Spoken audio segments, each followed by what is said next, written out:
Pakistan pilot Bharat కి చిక్కుకున్న పరిస్థితి. ఒకసారి అప్డేట్స్ తెలుసుకునే ప్రయత్నం చేద్దాం. నేను రామ్దాస్ దగ్గరికి వెళ్ళే ప్రయత్నం చేస్తాను. రామ్దాస్, ఎటువంటి పరిస్థితి ఉండే అవకాశం ఉంది? ఇప్పుడు ఎటువంటి పరిణామాలు మారే అవకాశం కనిపిస్తోంది రామ్దాస్?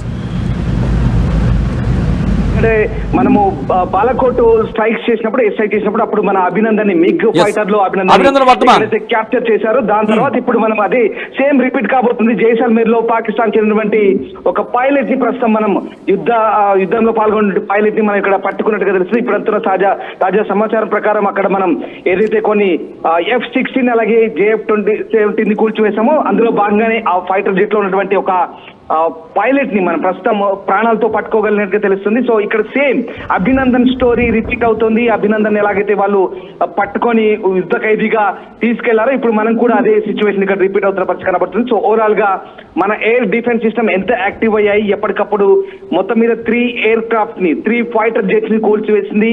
ఈ నేపథ్యంలోనే ఆ పైలట్ ప్రాణాలతో సజీవంగా మనకు పట్టుబట్టట్టుగా తెలుస్తుంది. ముఖ్యంగా జైసల్మేర్ ఎయిర్ బేస్ ని టార్గెట్ చేసుకొని ఆ ప్రాంతాన్ని హిట్ చేసినప్పుడు అక్కడే మనం ఇక్కడ ప్రాణాలతో అతన్ని పట్టుకున్నట్టుగా తాజాగా సమాచారం మనకు కనబడుతుంది.